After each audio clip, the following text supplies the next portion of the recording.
हम संविधान निर्माता बाबा साहब भीमराव अंबेडकर जी के उन योगदान के विषय में बात करेंगे जिसके विषय में हम अक्सर बात नहीं करते हैं।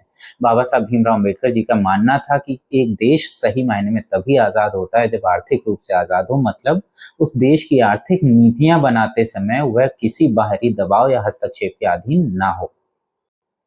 1917 में बाबा साहब ने एक किताब लिखी, the problem of Indian rupee and its origin and its solution.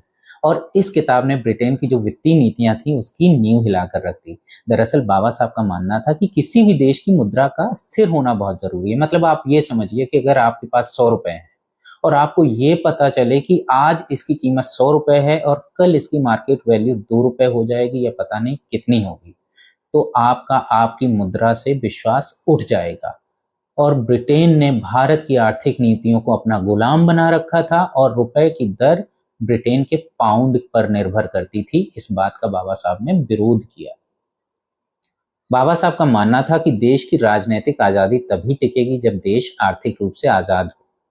बाजार का एक नियम है कि अगर किसी चीज की सप्लाई ज्यादा है और उसकी डिमांड कम है तो उस चीज की वैल्यू घट जाती है। यही बात रुपए पर भी लागू होती है। अगर सरकार अंधाधुंध पैसे छापने लग जाए तो पैसे की वैल्यू कम हो जाएगी।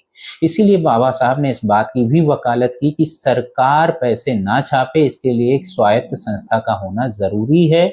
और बाबा साहब के इन्हीं तर्कों के आधार पर 1935 में रिजर्व बैंक ऑफ इंडिया की स्थापना की गई।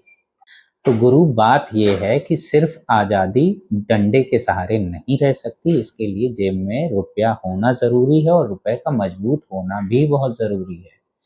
और आजकल तो कुछ टिटपुंजिए बाबा साहब के योगदान को भुला रहे हैं और एक क्लर्क को संविधान निर्माता बनाए पड़े हैं। चलो गुरु, लगे रहो। मैं तो बस यही कहना चाहूंगा, बेटा तुमसे ना हो पाएगा।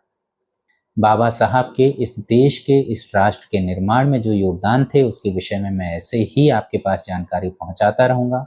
आपका सपोर्ट चाहिए, आपका प्यार चाहिए। नमस्कार, जय भीम, जय संविधान, जय लोकतंत्र।